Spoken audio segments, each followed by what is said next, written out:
Zacatecas, también de la maestría, también de la Universidad de Zacatecas. Ella está estudiando actualmente el doctorado en el área de álgebra conmutativa aquí en el CIMESTAP. Es una de nuestras mejores estudiantes y yo creo que de las más productivas, si no es que la más productiva en términos de artículos de investigación. Y ella trabaja en álgebra conmutativa, en teoría de códigos y relaciones de álgebra conmutativa con combinatoria.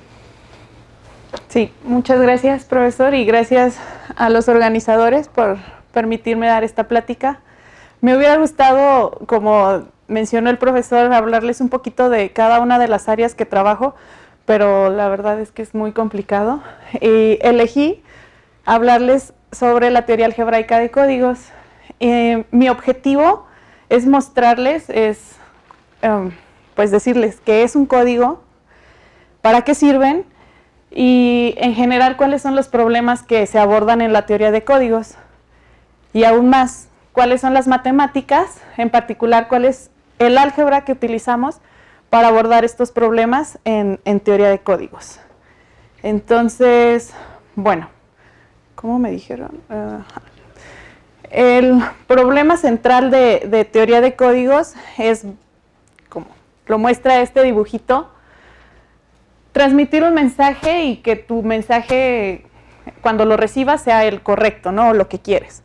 Por un lado tenemos un emisor, por el otro un receptor, y el emisor va a enviar un mensaje a través de cierto canal. Lo que quieres obtener como respuesta es obviamente el mensaje que se envió, el mensaje original que se envió. En este transcurso, el canal, bueno, puede tener mucho ruido, muchas perturbaciones, y va a generar que este mensaje tenga errores en el camino. Entonces, lo que queremos, lo que busca la teoría de códigos, es encontrar un buen código que te permita detectar los errores que se están generando, pero no solo detectarlos, sino corregirlos, ¿sí? Entonces, bueno, ¿qué es la teoría algebraica de códigos? Bueno, es un área de las matemáticas aplicadas discretas y se refiere, como ya les dije, a generar códigos que controlen errores. También trata sobre la codificación y decodificación de procesos. Entonces, bueno, a lo largo de la plática, lo que yo quiero es mostrarles algunos conceptos de teoría de códigos y cómo podemos entenderlos y estudiarlos con álgebra, principalmente álgebra conmutativa, ¿va? Entonces, bueno, si ustedes van caminando por ahí en la calle, seguramente se encuentran un código, ¿no? Los códigos están en todas partes. Por ejemplo,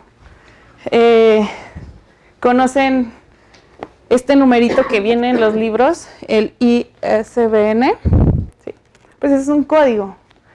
Y bueno, yo no sabía de qué trataba ni cómo funcionaba hasta que me puse a estudiar teoría de códigos, ¿no? Pero vamos a ver cómo se define. Este código lo utilizan los editoriales para básicamente guardar información del libro, ¿sí? ¿Pero qué es? Pues es una cadena de 10 dígitos. Los primeros 9 pueden tomar valores entre 0 y 9. El último dígito, la sub 10, puede tomar valores de 0 hasta 10, y si es 10, se pone una X, ¿no? Solo es como por convención y notación. Ok, entonces, ¿qué es lo que esto no funciona bien. Nos dice el código? La primera cifra, el primer dígito, nos determina el idioma. Los dos siguientes es un número asignado a la editorial. 6 dígitos son el título y el último es un dígito de control, ¿sí? Entonces, eso es lo que está codificado en esa serie de números. Pero no solo eso, debe de satisfacer una relación muy importante, y es esta. Aquí debí haber puesto una sub i, ¿no? Es que cuando tienes esta suma, yo tenía que una cadena de... Ay, perdón. A sub 1, a sub 10. Entonces debe de satisfacer que a sub 1 más 2 a sub 2 más 10 a sub 10 sea 0 módulo 11. Si bien pueden decir, es una cuenta media fácil, y entonces teniendo esta relación y una serie de números, pues nosotros podemos determinar cuándo una serie es una palabra de este código, ¿sí? También podemos decir, por ejemplo, si la suma o la resta de dos palabras sigue siendo una palabra en el código, ¿no? Por ejemplo, si yo pongo la serie 0, 1, 5, 5, 5, 3 y 0, 1, 9, 0, 2. Si ustedes hacen las cuentas, pueden ver que en efecto estas dos son unas palabras del código, pero si sumamos, hay que sumar módulo 11. Entonces aquí la suma es 0, 2, 3, 5, y ya no sé qué estoy sumando, 7, 7, 8, 6, 3 y 6, ¿no? Vuelven a hacer la cuenta y esta no es una palabra que pertenece al código. Entonces, si se fijan, estoy buscando que el lugar donde estos viven sean cerrados bajo ciertas operaciones, bajo sumas, restas, lo que sea, ¿no? Esto no lo cumple. Este código no lo cumple. O sea, no es lineal, ¿sí? Se pierde la linealidad. En realidad, a mí no me interesan estudiar estos códigos. A mí me interesan estudiar los códigos que sí son lineales. Pero creo que es un ejemplo que muestra un poco qué son, de qué tratan y ¿no? de que son importantes. Entonces, bueno.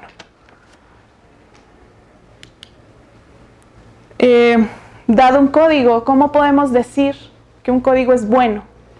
¿No? ¿Cómo podemos determinar qué tan bueno es un código? ¿Cómo podemos decir cuánta capacidad tiene el código para detectar y corregir errores? Sí, porque queremos una forma de medir esto para elegir el mejor código, para cuando ustedes transmitan sus mensajes, todo sea correcto y llegue de la mejor manera. Bueno, pues existen invariantes que nos van a decir,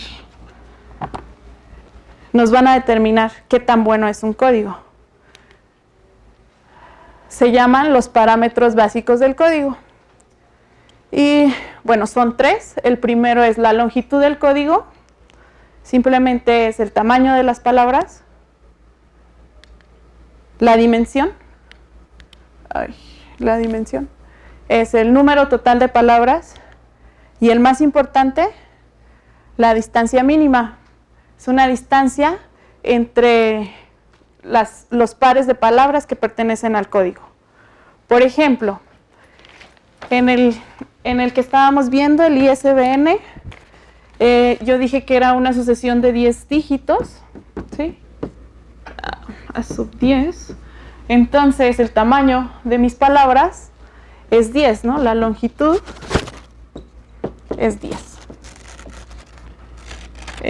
Para calcular la dimensión, simplemente hacemos una cuentita. Tenemos nuestra relación que satisfacen 10 a sub 10. Esto debe ser 0. Todo sobre F11. Aquí sabemos que 11 es 0. Entonces podemos sumar un 0 especial a esta relación que tenemos de la siguiente forma. A2 más 9 a sub 9, un 0 especial, 10 a sub 10 más a sub 10, y luego esto lo resto. ¿Sí? ¿Se fijan? Que esto quedó a sub 10.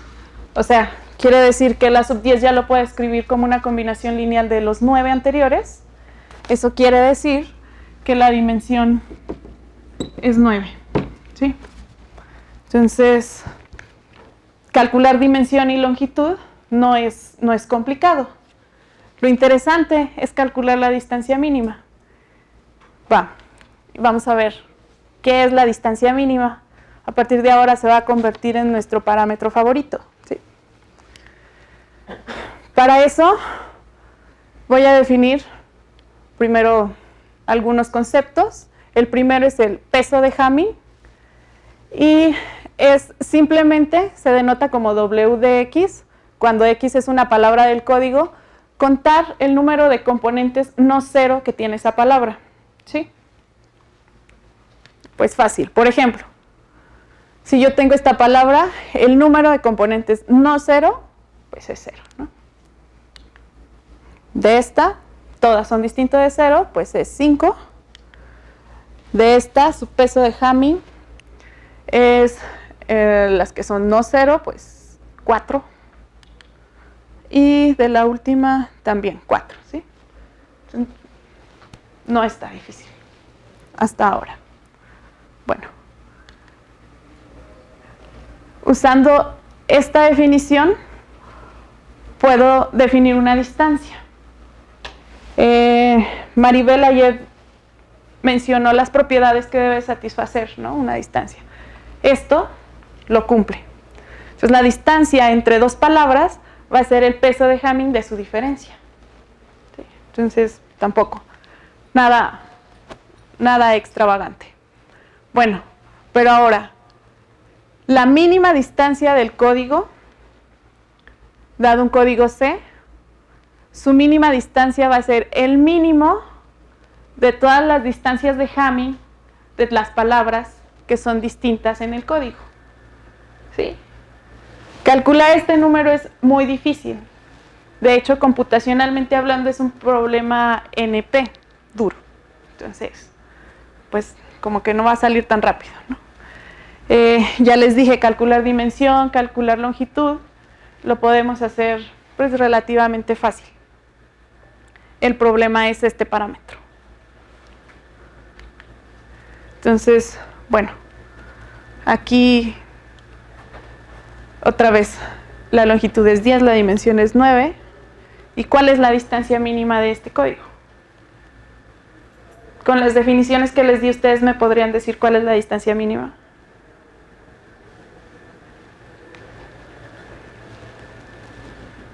No, ¿verdad? Pues aparte les dije que era un problema súper difícil. O sea, no. Bueno, la distancia mínima es 2. Y la distancia mínima es tan importante porque es la que nos va a determinar cuánta capacidad tiene el código de detectar y de corregir errores. O sea, queremos códigos con distancia mínima muy grande. Si, por ejemplo, el código de LaTeX, a mí me parece que es muy bueno. Cuando yo estaba compilando esto, pues me ponía ahí como, no sé, como 3 costales de errores, pero aún así me seguía mostrando lo que yo quería ver. Entonces, con seguridad, el código de LaTeX es un código con distancia mínima mayor a 3 costales o una cosa así, ¿no? Entonces es buenísimo. Ese es uno de los problemas en teoría de códigos. Encontrar códigos con distancia mínima grande, o bien, dado un código, dime cuál es su distancia mínima, para saber si es bueno, para saber si lo uso, para saber si, ¿no?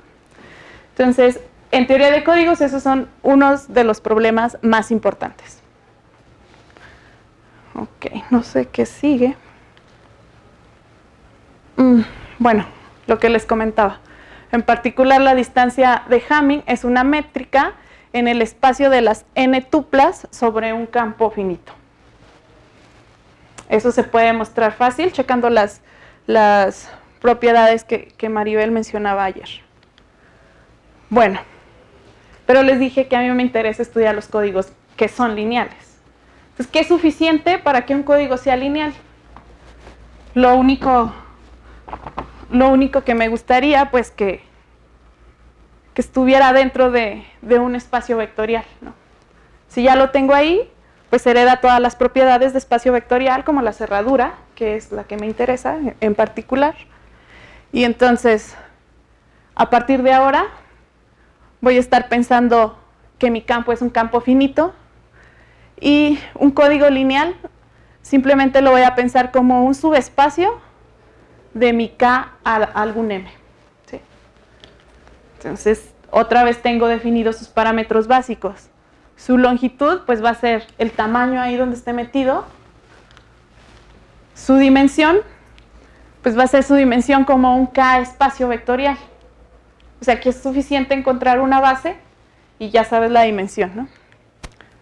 El peso la distancia mínima es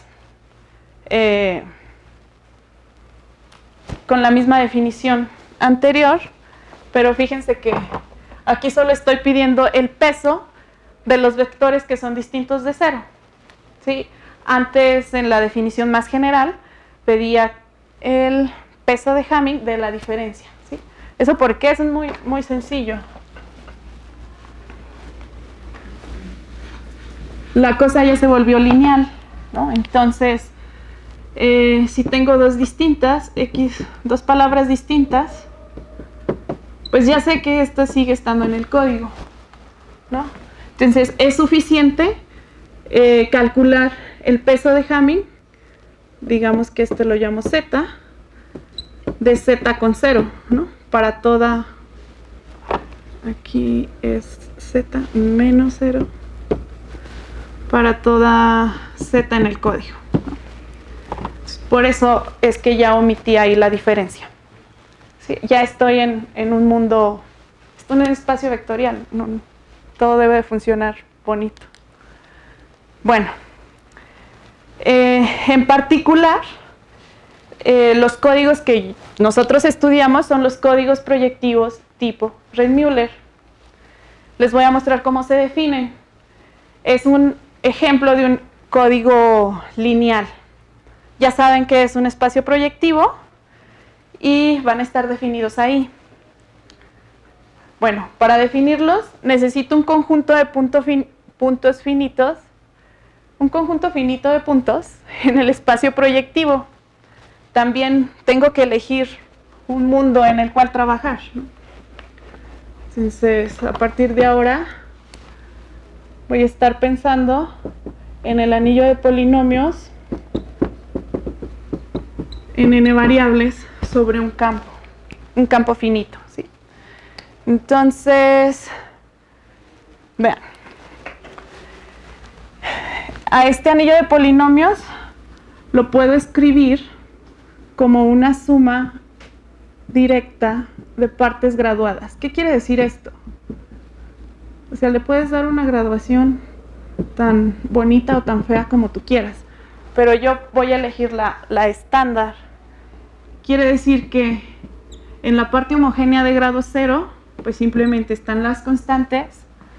La parte de grado 1 va a estar dada por las variables x, n.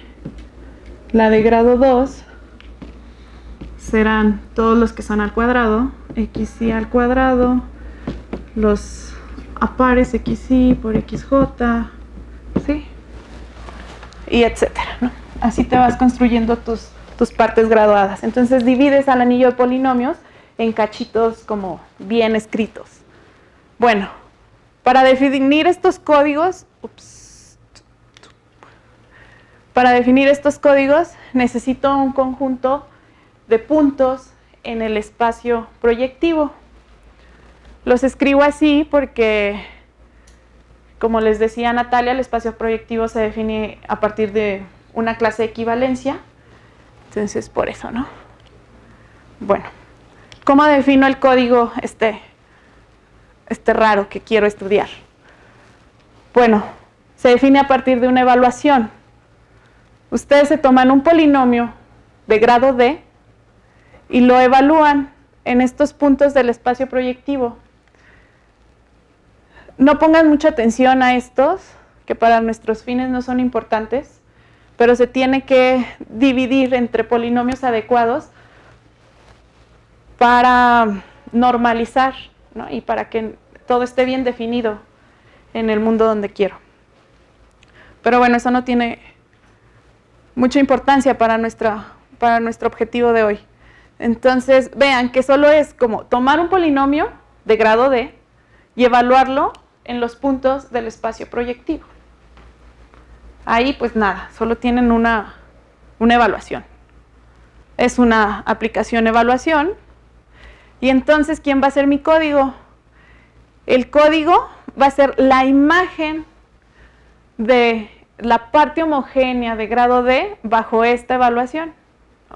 Entonces, la imagen pues vive acá, van a ser m-hadas que van a estar dados en términos de cierto polinomio, en términos de cierto polinomio. Y entonces a esta imagen la voy a denotar como C sub y D, porque depende del conjunto de puntos, y también tengo uno de estos por cada D que yo estoy fijando, ¿cierto? Entonces, este es mi código proyectivo tipo Reed-Muller, de grado D sobre el conjunto Y.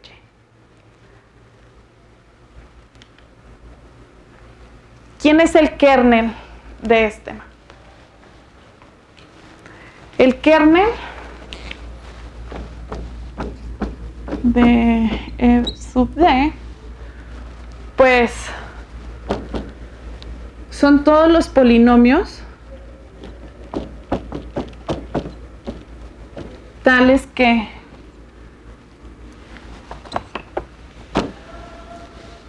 la evaluación de ese polinomio es 0. ¿Y qué quiere decir esto? Quiere decir que el vector fp1 fp sub m es 0, ¿sí? Lo que hay abajo les digo que no me importa realmente, porque de hecho, bueno, por acá decía que esos siempre son distintos de 0, ¿no? Entonces, ¿quién es este? Pues son todos los polinomios tales que f de p es 0 para todo punto en mi conjunto Y, ¿verdad? Esto se llama el ideal anulador del conjunto de puntos Y, y le pongo una D porque todo está en grado D, ¿sí? Entonces, tengo un ideal por aquí. Ya está saliendo como el álgebra, ¿no? Bueno, pues entonces tengo un isomorfismo de espacios vectoriales. Tengo, por el primer teorema de isomorfismo que uno aprende en los cursitos de álgebra, que RD módulo el kernel es la imagen, ¿no? Entonces, pues ya tengo un objeto acá, código todo raro, y por el otro lado tengo un objeto algebraico, ¿sí? Entonces, ya les dije que lo que me interesa es calcular la distancia mínima. Ya vimos que es difícil y cómo se define. Ahorita la vamos a interpretar para este caso particular, pero ahora yo voy a utilizar toda mi herramienta algebraica para decirles cómo calcular ese número, ¿sí? En términos de invariantes algebraicos asociados a este objeto, ¿sí? Bueno, otra vez, ¿no? Los parámetros básicos para este código: su longitud depende de la cardinalidad del conjunto de puntos que ustedes elijan, ¿no? Porque vimos que el código proyectivo tipo Reed-Muller estaba en un K a la M, entonces donde M era la cardinalidad del conjunto de puntos. su longitud va a ser la cardinalidad del conjunto de puntos. La dimensión, otra vez va a ser su dimensión como un K-espacio vectorial, porque no pasa nada, sigue siendo un espacio vectorial. Y entonces la distancia mínima, ¿quién va a ser? Si se fijan, lo que tengo, bueno, creo que sí lo escribí. Bueno, quiero calcular este número, ya saben. Eso. Tenía que...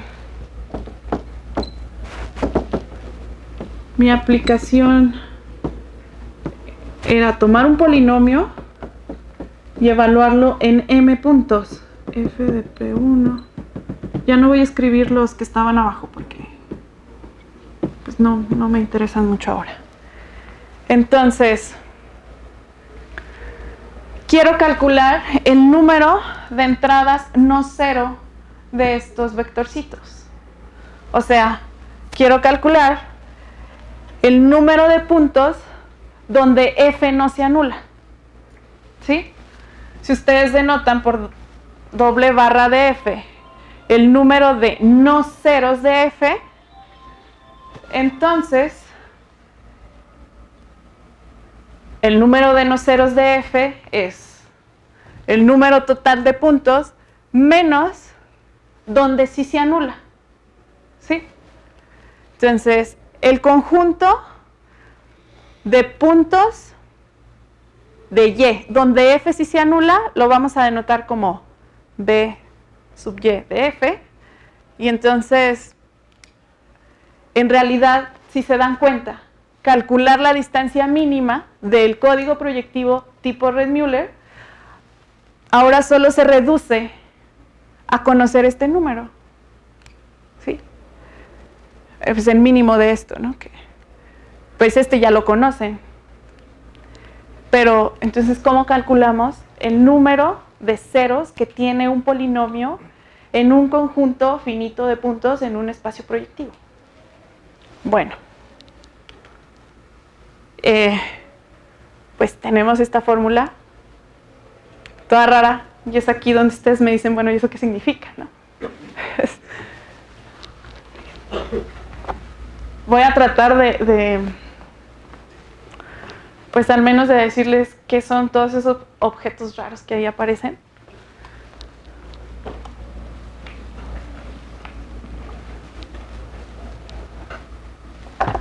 Bueno,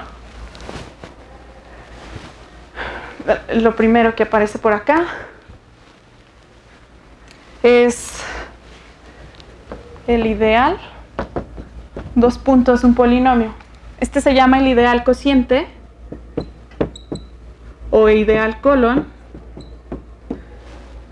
y simplemente es el conjunto de todos los polinomios tales que si ustedes los multiplican por f, se queda en i. Ajá. Entonces, bueno, algo que necesito es que este ideal sea distinto de esto. Esto se puede interpretar como que estoy permitiendo, de cierto modo, división, ¿sí?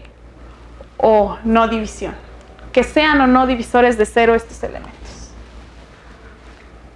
Esto que aparece por acá es un invariante algebraico. Yo creo que sí me va a dar tiempo de ver un ejemplo donde les muestro qué es y cómo se calcula.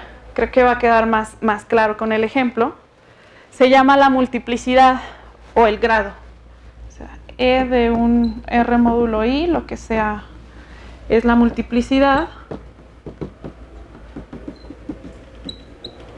o grado de R módulo I. Es un invariante muy importante desde el punto de vista tanto algebraico como geométrico, porque en particular este número te dice el grado de la variedad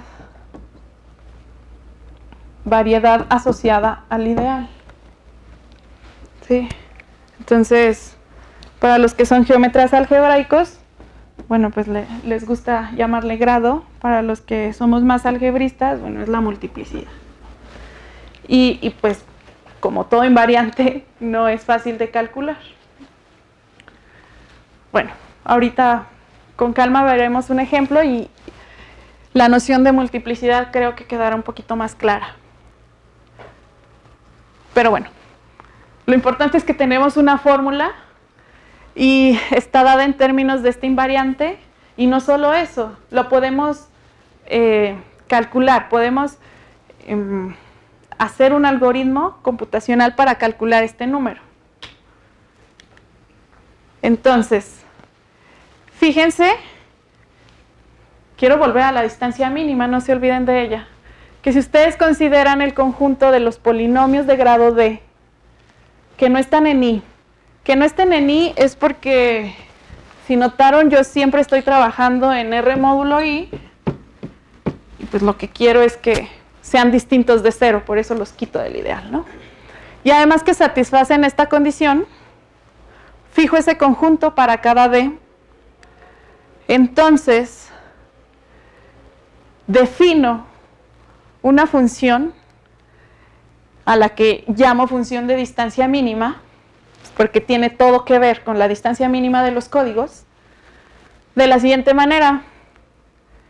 Calculo la multiplicidad de esto menos el máximo de estas multiplicidades sobre todos los polinomios en este conjunto. Si es distinto del vacío, si es vacío, se toman la multiplicidad ahí. Pues ahora resulta que esta función nos da una interpretación algebraica de la distancia mínima para el código Reed-Muller. ¿Sí? O sea, ese es el teoremota. La distancia del código es lo mismo que la distancia calculada en el ideal.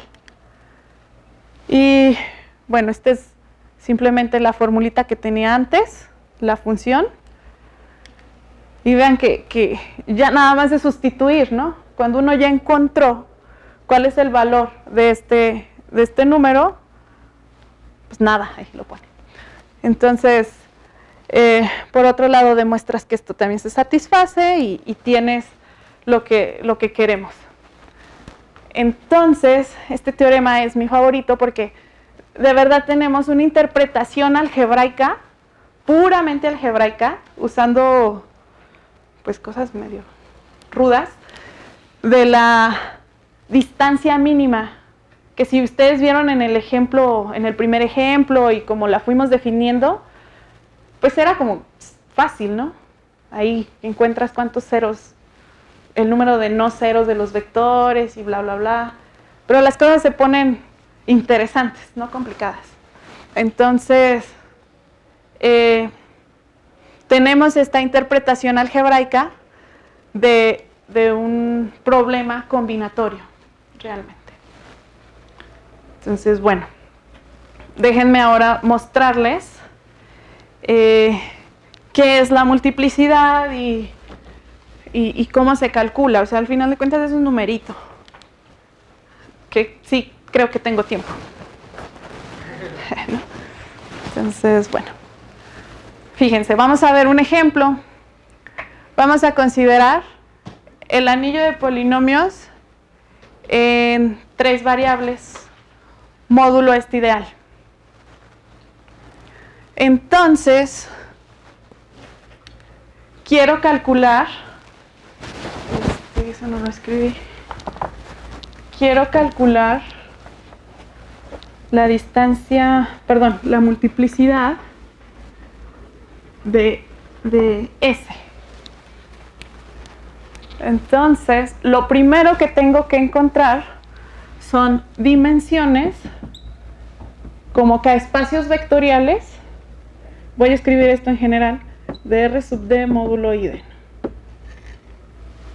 Entonces, vean.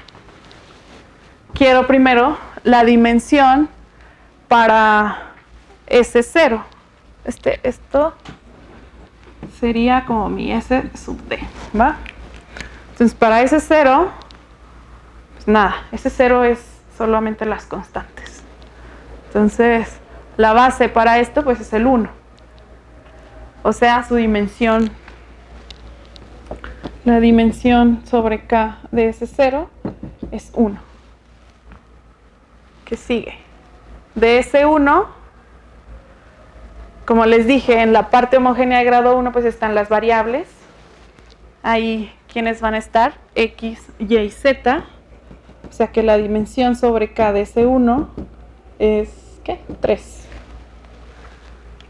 De ese 2, aquí ya hay que empezar a tener cuidado porque ya voy a considerar polinomios de grado 2. Y vean que nuestro ideal, pues aquí ya la X cuadrada es 0. ¿Sí? Entonces, ¿quiénes aparecen ahí? X cuadrada no, porque es 0. Entonces, XY sí, XZ, Y cuadrada, YZ y Z cuadrada, ¿no? Entonces, la dimensión sobre K de ese 2 es 2, 4, 5. Y así, calculan. Una base para ese 3, para ese 4, para ese 5. Para ese 3, por ejemplo, pues ya no va a aparecer nada que tenga X cuadrada. Este tampoco y este tampoco porque es de grado 3. Los únicos que sobreviven son estos. Entonces, y vean que a partir de 3 ya es, ya hay un patrón, ¿no? Para ir generando las bases. Es decir, para i mayor o igual que 3, una base para ese i está dada de esta forma. O sea que las dimensiones, como que espacio vectorial de S sub i es igual a 5 para i mayor o igual que 3. ¿Sí? Teniendo las dimensiones, vamos a escribir una suma, una serie. Se llama la serie de Hilbert, que simplemente es, de manera formal, esto es como Hil de S de T, es la suma que tiene como coeficientes las dimensiones sobre K espacios vectoriales de SI y T a la I, de igual con 0 hasta infinito. Esto es lo que estoy escribiendo aquí. ¿Sí? Si ustedes hacen las cuentas, van a obtener que esta serie es una función racional. De hecho, es un teorema. La serie de Hilbert siempre es una función racional. Arriba va a estar un polinomio que voy a llamar h. En este caso es 1 más 2t más 2t cuadrada. ¿Sí? Este polinomio es único, con coeficientes en z. Además, si lo evalúan en 1, siempre es mayor que 0. ¿Sí? Esto siempre se satisface.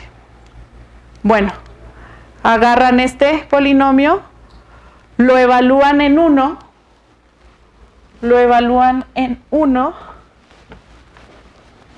es decir, h de 1 es ese número raro que yo estaba buscando.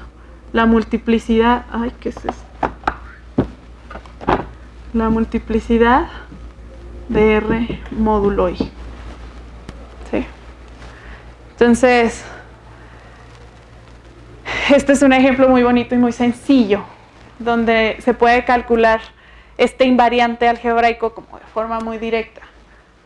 En general, pues calcular series de Hilbert, calcular multiplicidades es también un problema complicado. Entonces, bueno, es todo lo que les quería platicar y espero haberles mostrado que de verdad los códigos están en todas partes y y que se puede utilizar herramienta matemática, pues, interesante y muy potente para abordar este tipo de problemas. Sí. Entonces, bueno, gracias.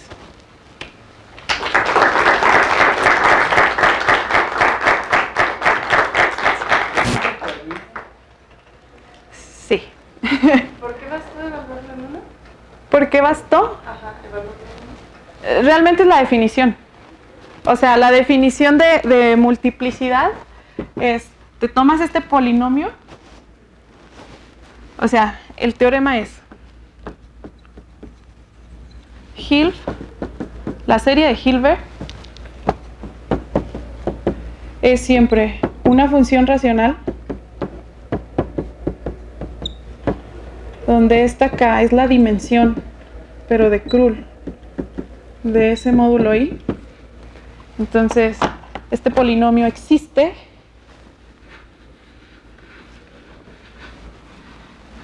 Este polinomio H existe. Es único. Dije que era un polinomio con coeficientes en Z y la definición es multiplicidad de R módulo I es evaluar el polinomio. Sí. De hecho, hay más definiciones, pero pues no, son más complicadas. Sí. Esta fue la que dije, tal vez con el ejemplo se pueda entender. No está indefinida en t igual a 1. ¿El qué? Porque si no está indefinida en t igual a 1. Indefinido Si en... evalúa en 1, eso se hace 0. Entonces... Sí, todo. Todo. Pero solo te fijas en este polinomio. Sí. ¿Hay alguna manera de que el ideal que mostraste al principio sea principal? Sean propiedades bonitas, como que tienes un generador o algo así. El ideal anulador. Sí. O sea, de hecho, dependiendo del conjunto de puntos que tú te tomes, puedes pues tener ideales, ya sean solo monomiales, principales, no, salvo que tuviera solo un punto, ¿no? Pero sí, pueden aparecer casos bonitos, pero en general son ideales monomiales. Y ya, es lo más sencillo que puedes obtener. Sí, ¿alguna otra pregunta?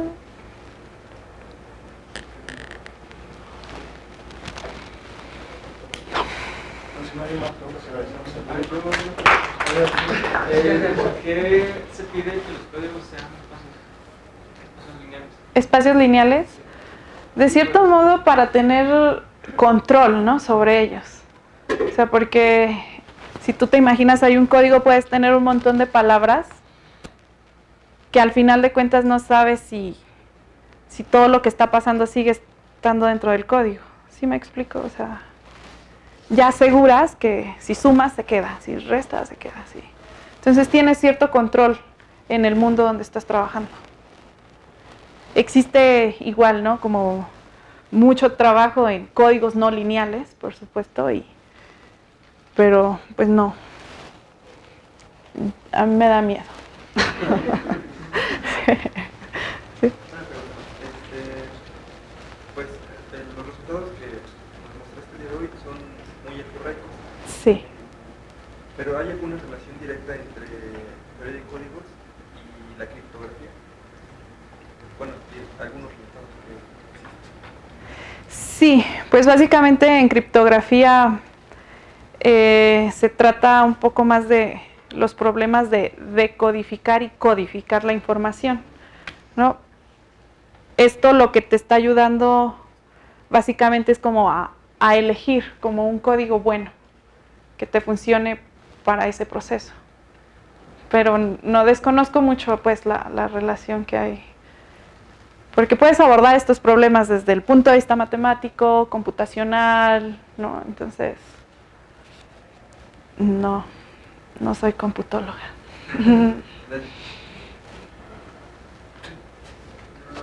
Por ejemplo, el ejemplo que nos diste de Gilbert, ¿cómo que lo podrías ocupar? ¿Este? ¿En qué lo podía ocupar?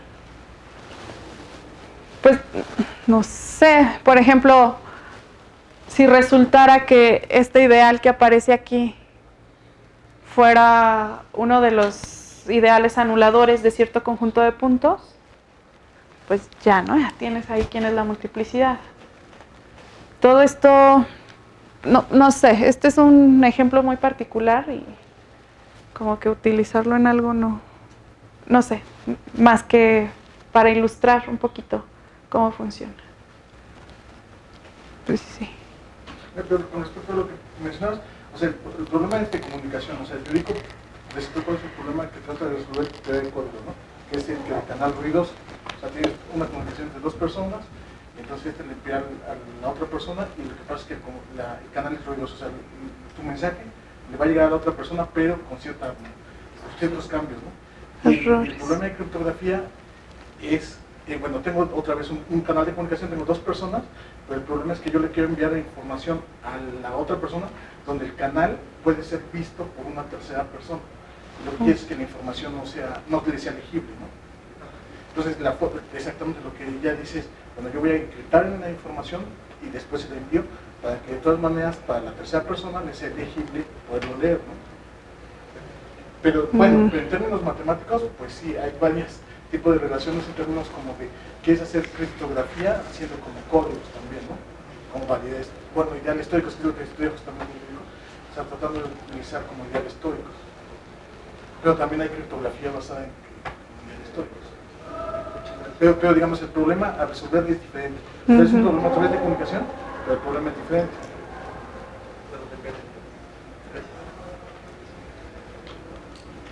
Todo.